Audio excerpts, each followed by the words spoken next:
Episode 25 of Gridirons and Goallines Football Podcast. Hi, everybody. I'm Angelo. That's Taylor. Taylor, say hello to everyone. What's up? All right. So, as you guys know, you really enjoyed last episode when we did our division review of the offseason for the NFC North. Today is, of course, the AFC North. I decided to switch back and forth between conferences. Don't ask me why. I'm not going to tell you because I don't know. All right, Taylor, let's go ahead and plug all of our stuff. So, first of all, Taylor, where can people find us on the Twitters? On Twitter, we're the Gridirons and Goallines Football Podcast. That's at GGOALLINES. Yes, Uh, that's yeah. perfect. You did a great job. Oh, thanks. Everyone's clapping for you right now. Yeah, you guys really need to check out that Twitter. Taylor gave me some amazing praise last time and said how great I am at tweeting on that Twitter. So you need to figure out for your own. So you have to go and follow that Twitter and tweet at me, and I'll tweet back with you as well. Yeah, I so rarely give him praise, so it must be worth it. Yeah, actually, that's a sad truth. Okay, we also have YouTube up, and that's going really well. So we have to thank Taylor for getting YouTube up there because we know that some people like to listen to that. And we're on several platforms now. So Taylor, can you list off some of those platforms for everyone? Yeah, so we're still waiting to get onto Apple Podcasts, but in the meantime, you can find us on the Anchor app, Spotify, Google Podcasts, Breaker, and Radio Public. Perfect. Yeah, and honestly, we don't know what you guys typically use, but whatever you do use, please like, comment, subscribe, whatever you can do on that platform. I don't know what all those platforms allow you to do, but do everything you can on there to let us know that you are with us and that you're excited. Take a screenshot of you following our podcast and tweet it to us. That'd be cool to see. I'd like that. But we want to thank Anchor for allowing us to be on all these platforms, and we want to thank you guys for listening to us on those platforms. So go follow that Twitter and like, comment, subscribe everywhere. Okay, so boom. AFC North today. So, what are you going to be expecting from this division review? In-depth research and analysis on each team in this division and their offseason so far. We're going to be going over free agent signings, staff personnel changes, if there are any. Draft picks is a major one as well. We will also be able to pick. We are going to pick. Not we're going to be able to. We're gonna pick a team from each division that had the best offseason, the worst offseason. We're going to kind of dive into that as well. So essentially, we are going to now jump into the AFC North. We go in order of how the teams finished in their standings last year. So we start with the Baltimore Ravens. So the Ravens had a stellar season, but then appeared to be talentless in the postseason last year against my beloved Tennessee Titans. Lamar Jackson can be the MVP every year, but so far he is proving that the Ravens need more juice on defense, especially in the postseason. So, because we all know that old beautiful saying, Taylor, defense wins championships, and it's true, right, Taylor? Tell that to the Kansas City Chiefs. Anyway, the Ravens took that old saying to heart. So the biggest thing that they did, and probably one of the most exciting signings of the offseason, was veteran Calais Campbell was the big signing for the Ravens at defensive line. Campbell has been an absolute unit in recent years with both the Jaguars and the Cardinals, and he's become a pretty well-known figure in the Walter Payton Man of the Year competition every year. So great guy, amazing player. The Ravens also franchise tagged Matthew Judon. Judon just came off of a career-high season with 9.5 sacks. And so here's the only thing I'm thinking.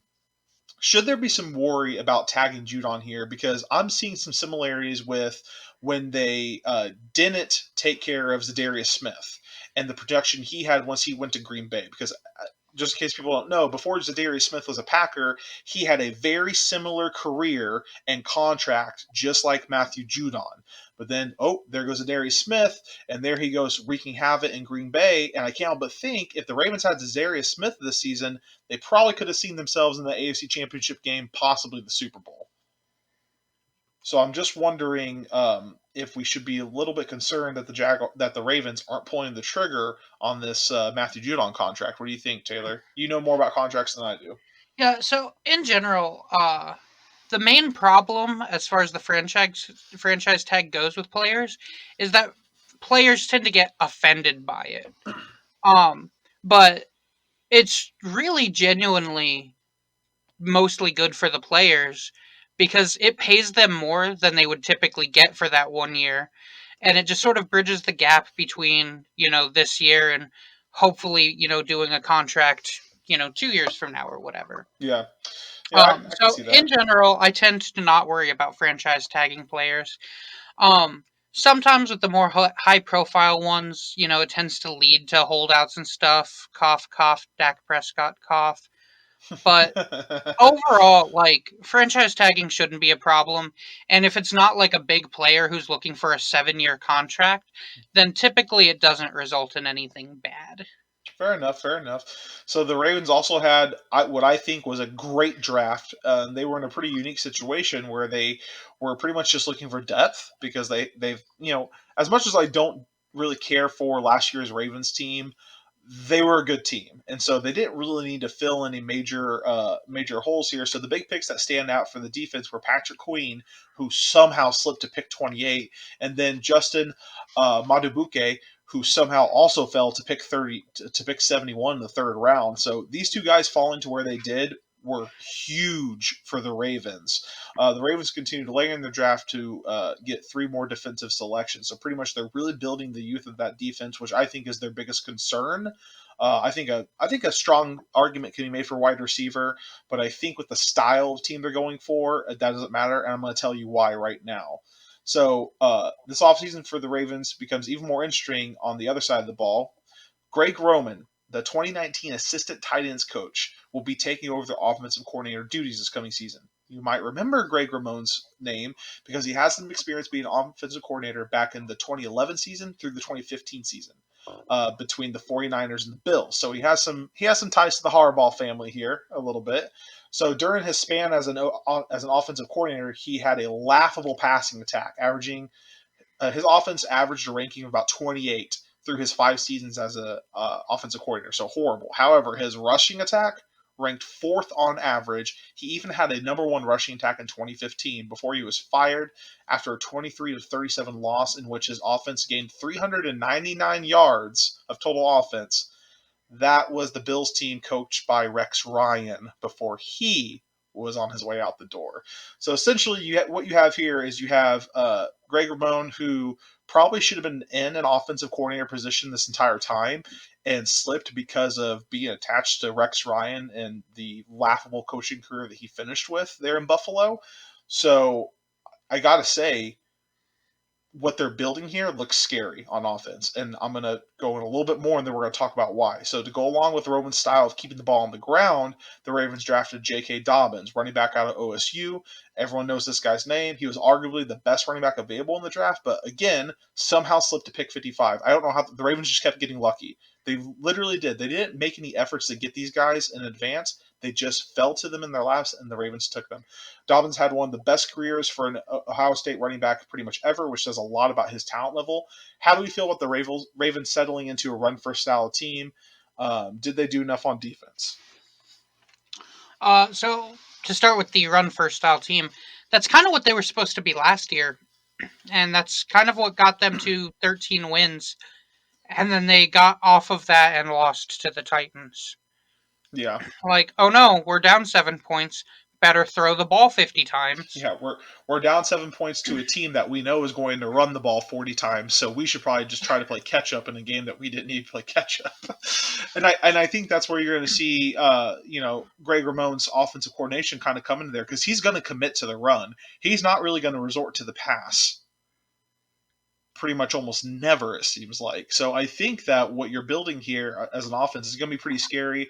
I think there's going to be there's going to be a lot of talk about Lamar Jackson and his legitimacy as a quarterback, as a throwing quarterback. And I think, you've got to kind of agree with that a little bit, Yeah. Yeah. Because did they trade Hayden Hurst or their other tight end? I think it was Hayden Hurst was traded. They had 2 tight. Yeah, it was Hayden Hurst. I'm pretty sure that was traded to the Yeah. Falcons. Because they have oh gosh, I'm blanking on Mark Andrews. Andrews. Yeah. Yeah. Yeah. So I actually didn't put this in the script, but it's kind of a big issue is they had this really great dual tight end system that Lamar Jackson was comfortable throwing to, and they've completely eliminated it by getting rid of one of the pieces. This is not a single tight end system that Lamar Jackson's comfortable throwing to. So really, what they really did was they took away Lamar Jackson's weapons at passing and just gave him more weapons on the ground, which is totally fine. But you've got to be comfortable with sticking to your guns, even in the face of, some challenges, just like you mentioned in the postseason with the Titans. Right.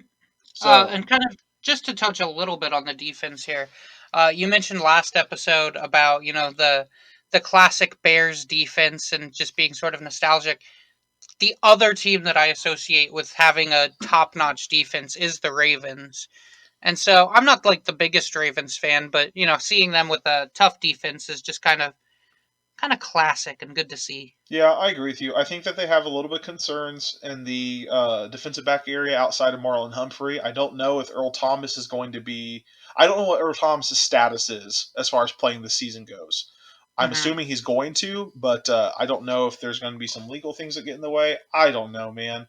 But I also don't think that Earl Thomas is playing his best football or even near his best football anymore. So they pretty much just have Marlon Humphreys back there playing defensive back, and I think that could be an issue when you're in a division with like Ben Roethlisberger, or you're in a division where maybe Joe Burrow's trying to take advantage of throwing the ball around. But we'll see. We'll get more into that later on in other episodes as far as reviewing how teams will perform. So, you got anything else on the Ravens, Taylor?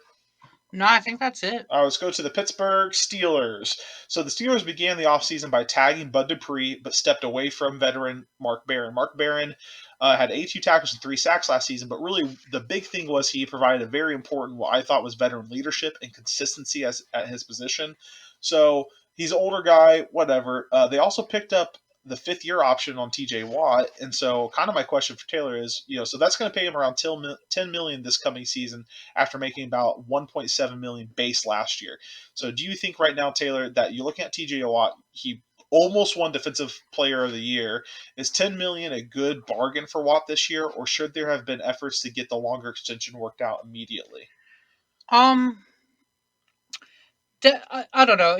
It's definitely not a bargain, but you got to keep in mind for the 5th year option, you have to select to do that before the start of their 4th year. Right. So it's kind of hard to know in advance what the correct thing to do is.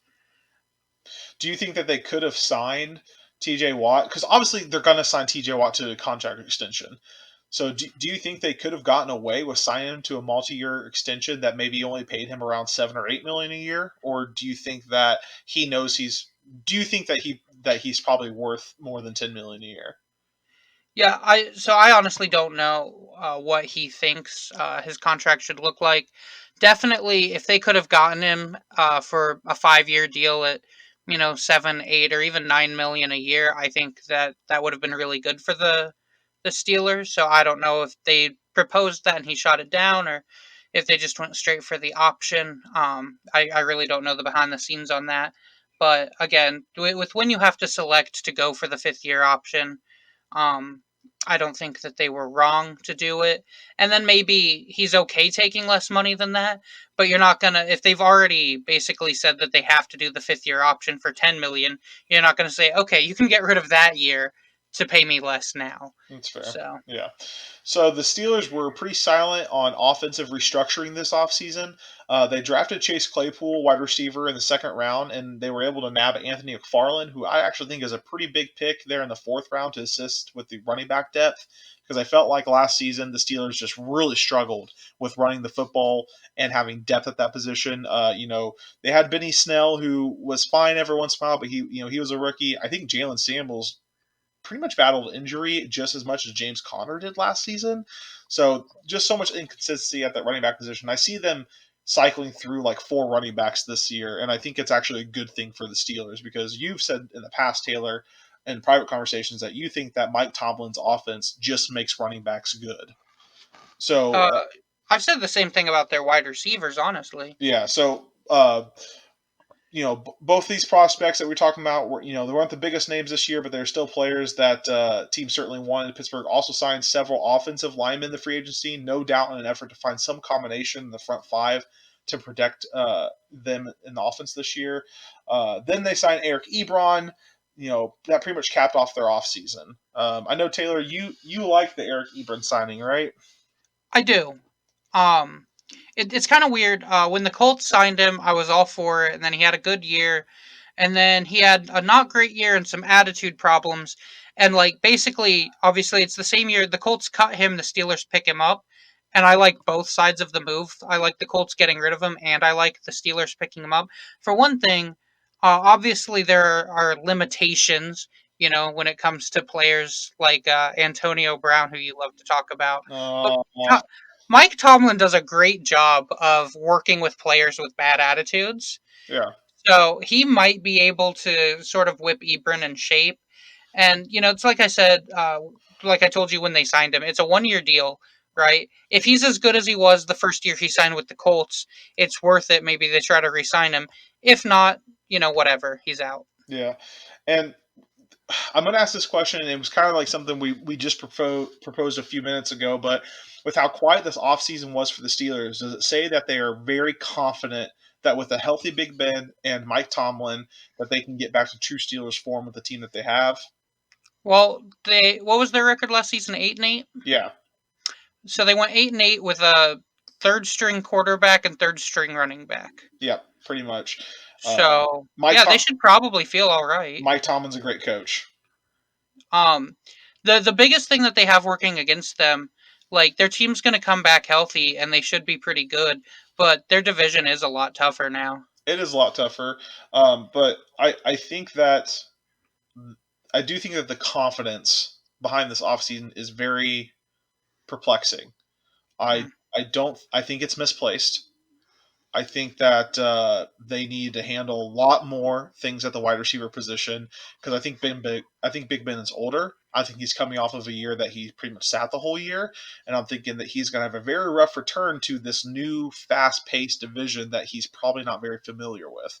But I also have faith in Mike Tomlin because, as people probably know, Taylor and I are pretty big Mike Tomlin fans. So I think that as long as they keep that defense in the top five like they did last season, like you said, they went 8-8 with Duck Hodges, Mason Rudolph, and a slew of running backs. You're right, Taylor. Probably they'll be okay this season. All right. The Cleveland Browns are next. I wrote a lot. I didn't write much about the Cleveland Browns. I'm kind of bored talking about the Cleveland Browns. They're just so consistently disappointing. Yeah, so let's talk about how consistently disappointing they will probably be this season. So, the list of what appears to be great veteran additions to this year's Browns team may be just as impressive as last year, honestly. Maybe not as flashy as last year, but still very impressive. So, they got Jack Conklin in free agency, which was huge. They got Austin Hooper in free agency, which was pretty big. They got Andy Jonovich, fullback out of Denver, which was pretty big. They picked up Andy Sendejo after he was cut by the Ravens, cut by the Vikings, and then you have Case Keenum, who has pretty obvious connections to the new head coach Stefanski, because whenever Kevin Stefanski was the coordinator at Minnesota, he was coaching Case Keenum. So all of which serve the same role outside of Sendejo, which is so all these guys serve the same role outside of Sendejo, which is to prove whether or not Baker Mayfield should continue to quarterback this team. Now, this isn't a question on here, but I'm going to ask you anyway, Taylor. And really, it's not even about the offseason, but should Baker Mayfield be quarterbacking this team? Um, I hope so. Right? Look, I really like Baker Mayfield, and when I don't like Baker Mayfield, I really try to. But he, so for the past couple seasons, I have been able to put the blame on the Browns organization and Freddie Kitchens. But this year, you can't put it on anything. Well, they do have a new head coach in this season with the pandemic in the off season and stuff. Okay. So I'm probably going to try to. But the thing is, they have such a good offense. Like the line's better. They have all of the weapons. There is no reason why they shouldn't be really good. Yeah, it's difficult to look at this offense. Like I now think that this offense, roster wise, might be one of the best offenses in the league. Maybe I mean outside of quarterback, obviously, but like you look at last year, they go out and they get OBJ. Okay, so they have one of the top wide receivers in the league. This year they go out and get Jack Conklin, arguably a top 2 or top 3 right tackle last season, and they get Austin Hooper, who has progressed slowly but has had a great season. Andy Jonovich is actually an amazing fullback, which will work super well with Nick Chubb back there. So yeah, I mean this offense, they did a lot for this offense this offseason. Then we look at the draft the Browns went with. They drafted Jedrick Wills, which I felt was really questionable, especially if you were following our Twitter. I had some things to say about this. He was third on most lists for the best available offensive tackles in the draft, and I'm not saying it was wrong, but the idea of taking Wills over Tristan Wirfs out of Iowa was very odd to me. It's still probably a good anchor with Jack Conkle on the other side. So whatever. However, then the Cleveland Browns went and drafted Grant Delpit out of safety out of LSU in the second round, which will hopefully be the replacement they need for Jabril Peppers, which they traded away whenever they got OBJ, which was pretty big for him. So I'm hoping that the Grant Delpit pick works out really well because the Browns desperately need a safety that's out there taking care of plays for them on defense. And then the Browns also took Harrison Bryant, tight end out of Florida Atlantic University, very well-known player in the fourth round. He slipped in the fourth round because you're not really going to take an FAU player, especially a tight end. But Taylor, you and I were kind of discussing this. What do we like and dislike right now about Austin Hooper, David Njoku, and Harrison Bryant all on the same team? Yeah, it just seems so weird to have all of them. You have David Njoku, who's by all counts pretty darn good, Yeah. right? And then you pick up Austin Hooper in the offseason, which is certainly fine. Now you've got two good tight ends. Great. And then you draft one, um, which, I mean, I guess it's a fourth rounder, right? So I suppose it's fine for depth, and maybe he could be really good in the future. But it just feels like maybe they had some other places they could have used the pick for to me.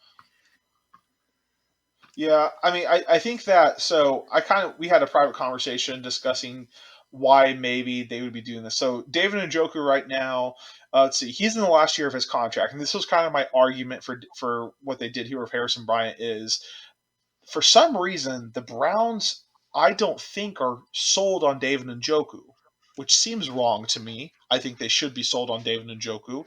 So when you're looking at him, I think they're thinking they're not going to be signing this guy to an extension, and so they wanted to replace him now. So Harrison Bryant doesn't have to play as much and be as much as a reliable piece of the offense. And now they have Austin Hooper, who's obviously proven to be a starting tight end in the league. So that could be the only reason. I don't know. I also like tight ends a lot. I would like it if the Browns just kept all three of these guys for the next few years and had this really awesome, fun, short passing scheme, but that won't happen. David Njoku is going to be with a different team pretty soon, and I hope that he has success there. All Yeah. right. So we know that Kevin Stefanski is being tasked with coaching this team up to prove its to its true potential. We often said that Baker needs someone to rein him in. Do we think that Stefanski and the Browns offseason will get the job done in Cleveland? I don't know, but I hope so. Yeah. I, I think, oddly, because last year seemed like a great offseason for them, I think this offseason was better. I mean, really, getting an actual coach is the big thing, I think. Yeah. So I don't know. I mean, this Browns team could win 11 games. It could also win 5. And if it does that, I think it's going to be Baker's fault, but we'll see. We'll Yeah, see. so if this team wins 5 games, then I think the Browns should move off of Baker Mayfield. If that happens, do you think he ends up somewhere else? Oh, no. I don't. Baker Mayfield is so much like Johnny Manziel that he will fade away in his own ridiculousness to where he's lucky if he's picking up scrap games at some made up football league in a couple years that folds in week 5. Hmm. Yeah. Baker Mayfield will be a Brown or he will play football nowhere else. All right, Cincinnati Bengals time. So, outside of picking Joe Burrow and T. Higgins with their first 2 selections of the draft, which are great picks, I think everyone thinks they're great picks, actually. The Bengals really did not make any other efforts to fix their lack of offensive weapons. They did at least draft 4 defenders, 3 linebackers, and defensive end. 2 of these linebackers I think are actually going to be really great. Logan Wilson out of Wyoming, and then Akeem Davis Gaither out of I believe it was Appalachian State. I like these smaller school kids, linebackers in particular. I think that they can be coached really well, and I think that you might see Logan Wilson and Akeem Davis Gaither as some pretty prominent linebackers in their year 3 and 4 progression. The Bengals turned to free agency to bolster their defense this year. They picked up several free agency defensive backs that they feel could be used in different, unique coverage packages. which I think this is weird because they're not really in a passing elite division, but yet they focused on defending against a passing elite division. So that's kind of my issue with that. But I mean, whatever. They spent money on depth. I guess that's good. The big news with free agency this year for the Bengals was signing DJ Reader to a 4-year, $53 million contract. Reader does not have any flashy stats per se. He was a 4-year player, as people probably know, out of Houston with the Texans. So he's not really a flashy guy, but was a very healthy and consistent guy for the Texans throughout his career, which I think is the important thing. I think the Bengals are really just looking for guys that can play 16 games a season. Honestly, I think they're looking for guys to finish the season. The real shocker with this signing was showing the Bengals may be willing to actually spend a little bit of cash because they've proven in recent years that they are not interested in spending a lot of money on free agents, which is why I think that they've had such a hard go of things. Head coaching quorums aside as well. There are still. Oh, sorry, you got something, Taylor? Yeah, I just want to point out that again, for a 4-year contract, for where we're at in the league, like this is 13.5 million a year, which is maybe a little bit more than DJ Rader's worth. But I mean, if you look at what other DTs are making, I mean, did you see how much the Colts are paying DeForest Buckner? I did not. How much were they paying him? I believe it's about 23 mil a year. Yeah, I mean, Drell Casey was a 23 million cap hit before the Titans traded him to the Broncos, so now the Broncos are paying that money. I mean, yeah, So that's a good point. I mean, these now, but you and I just listed 2 elite defensive tackles sure, but he's compared to making DJ half of Reader. that. Yeah, So that's a good point. You're right. You're right. You're right. So I mean, it's a good sign. I hope it works out. As far as I know, Geno Atkins is still healthy and a Bengal. Um, so honestly, really, Geno Atkins and DJ Reader stuffing up the middle for the Bengals in a division that's going to focus on the run and drafting young linebackers. By golly, the Bengals might be trying to do something on defense they this year. might I don't know. be weird. Who knows? Be weird. But there are still 3 glaring issues for the Bengals this offseason. So one, they did not make any moves to improve their tight end core. They actually let go of Tyler Eifert, which was probably a good idea because he pretty much has battled injuries since he came out of Notre Dame. So that's probably okay. But we kind of talked earlier about how important tight ends are, especially for younger quarterbacks as well. I think that Joe Burrow really needed a good tight end to throw the football to this season, and now he does not have one, and that's going to be the biggest issue I think with Joe Burrow's development is he's going to have to take a lot more risks, and that's not good for him. There was also no attempt to give a break to Joe Mixon in the running back circulation, so I actually think Joe Mixon's pretty good at running back. I think he's been very underrated. I think he's going to be much better this year of Joe Burrow actually, but dude's going to get tired because the Bengals just refuse to get a good or at least somewhat decent backup running back for this running back circulation. And then with approximately $16.5 million in cap space after they signed their rookies, the Bengals have made no announced efforts to sign Jadeveon Clowney, who has come down from his laughable price of $20 million, like we talked about earlier. So essentially, they have a pretty decent amount of cap space that they could be using to go get this guy right now. Or I don't know, maybe go get a guy that just said he's willing to be a backup quarterback, Cam Newton. And they're sitting on it, which is what the Bengals do really, which is very frustrating. Yeah, I mean, I know Cam said he'd be willing to be a backup quarterback, but given that the Bengals didn't do enough to address their offensive line or their running game or their tight ends, I wouldn't hate to see them, sit Joe Burrow for a season. Yeah. Go grab Cam for a year, make him the starter. Yeah, we've had proper conversations about how we think that'd be a really good idea. And I think I think that if you are the Bengals, going at Cam Newton is not the worst thing you could do this year. I think that what they're worrying about is they want to get the most production out of AJ Green right now, which is a very poor decision to throw Joe Burrow in. But I'm guessing that's why the Bengals want to just rush this thing. Also, they are getting back Jonah Williams, who was their first round offensive tackle pick last year. He got that season ending injury, I think, in the preseason or maybe even during summer workouts. But they do get him back this year, which will be pretty big. He Hmm. was poised to be a really great tackle last season after he was drafted. So That was just my comment for your offensive line comment, pretty much. But other than that, Yeah. you're right. They did not do a lot for offensive line, which has been their huge Which, issue. going back to Joe Burrow starting a little bit, the Browns actually have a very impressive front seven on defense. Uh, which is interesting because so do the Steelers and so do the Ravens, and that's what Joe Burrow has to play 6 times a year. Yeah, Joe. So We've kind of discussed the rough go that Joe Burrow is going to have, and between the lack of offensive weapons and between playing those defenses 6 times a year, yikes with a capital Y is all I got to say about that. I I hope for his sake that his bones are adamantium. All right, so typically we hear stories from players or agents in regards. This is kind of related to what I was saying about Jadeveon Clowney. So usually we hear stories from players or agents that say, "Yeah, we're talking this team, we're talking these team," but the Bengals they've made no known efforts to get guys like Clowney. They didn't try to get Eric Ebron. They didn't try to get Frank Gore. They didn't try to get Jordan Howard.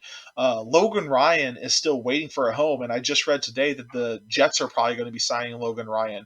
And this should have been a key signing for the Bengals, who need help at defensive back.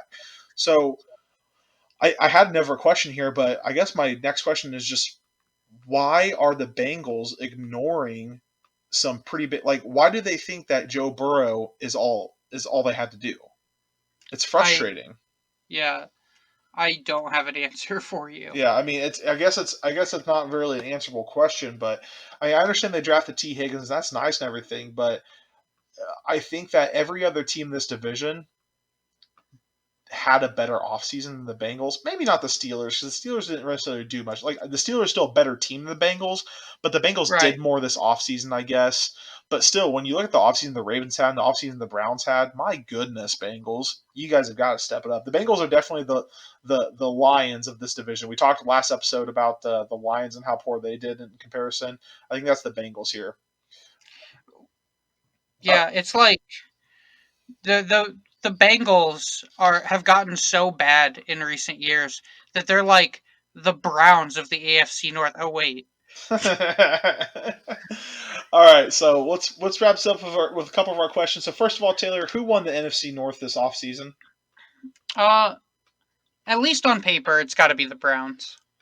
Yeah, you're very good little sec. Yeah, on paper, the Browns. I think I would agree with you. I think a strong argument can be made for what the Ravens did this offseason, getting Calais Campbell, getting some defensive pieces, getting So, J.K. Dobbins. But I think you're probably right with the Browns. the Ravens are definitely my second choice here. I almost chose them.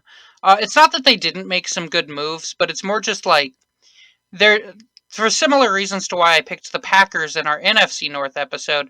Their team was really good and they didn't downgrade. Yeah, But I think the Browns made enough quality signings that I'm going to pick them here. I think that's fair.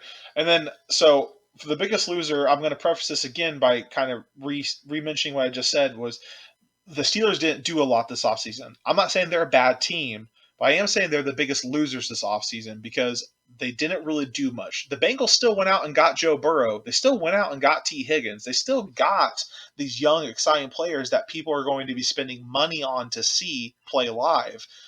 So that's good for them. So I'm going to go with the Steelers as the biggest losers. I agree completely. The Bengals are still so much worse than the Steelers, Yeah. but I think the Bengals improved this offseason way more than the Steelers did. Yeah, definitely. But it's tough though because that scale is so different. You know, Right. uh, what was the biggest need that was filled, and what was the biggest need that was ignored? I think that the biggest need that was ignored was pretty much major defensive weapons for the Bengals. I'm thinking like safety wise and defensive back wise, just in general. I think that was the big thing. But Right. that's my biggest need that was ignored. My biggest need filled, I guess, would probably also again just have to be the Bengals getting a quarterback. But Yeah, I agree completely. yeah, The biggest need in this whole division, I mean, the Browns roster's stacked, the Ravens roster's good, and even the Steelers have a pretty good team. The only team that really had a big hole was, I mean, the Bengals have a lot of them, but the biggest one is, of course, the quarterback position, right. and they addressed that. I'm still not convinced that Joe Burrow was the best quarterback in this draft, but I do think he was the best quarterback for the Bengals.